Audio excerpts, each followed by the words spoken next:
कि प्रभु श्री राम की बातें हो रही हैं और रामचरितमानस पर टिप्पणी बिहार के शिक्षा मंत्री करते हैं, क्या कहेंगे इस पर?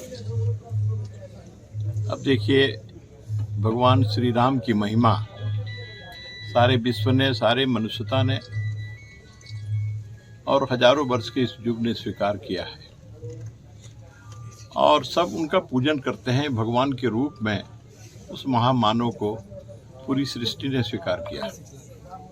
अब इसके बारे में अगर कोई कहता है तो हम उसको पागल कहेंगे, बुद्धिहीन कहना भी ठीक नहीं है, उसको हम पागल ही कहेंगे। अब कोई पागल हो जाए तो उसके लिए अब मेरे पास दूसरा शब्द नहीं है।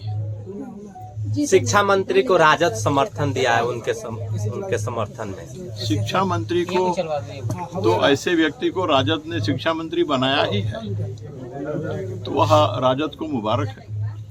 कल तेजस्वी जी का बयान आया कि संविधान से देश चलता है, तो संविधान में सभी धर्मों का सम्मान होना चाहिए। ऐसे में रामचरितमानस पर टिप्पणी करते हैं शिक्षा मंत्री और उन पर उनका कुछ बयान नहीं आता है, क्या कहेंगे इस पर? तेजस्वी ने संविधान के उस ग्रंथ को नहीं देखा है, उसके पन्नों को नहीं खोला है।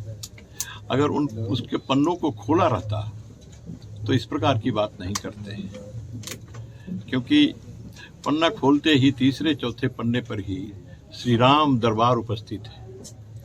उसमें श्री राम, माता जानकी, लक्ष्मण, भरत, शत्रुघ्न, हनुमान सभी और संविधान के उस पृष्ठ के उस पन्नों पर हैं।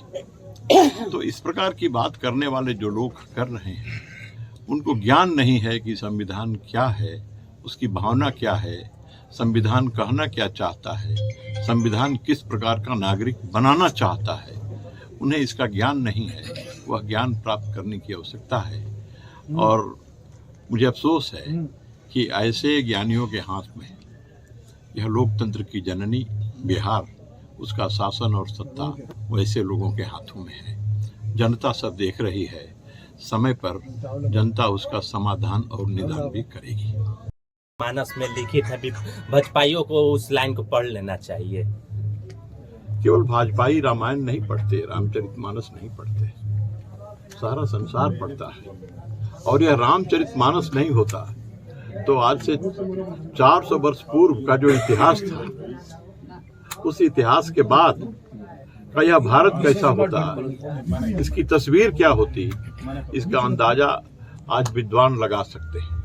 मैं इससे ज्यादा कुछ नहीं कहूंगा कि अगर तुलसीदास नहीं होते, रामचरितमानस नहीं होता तो आप समझ लीजिए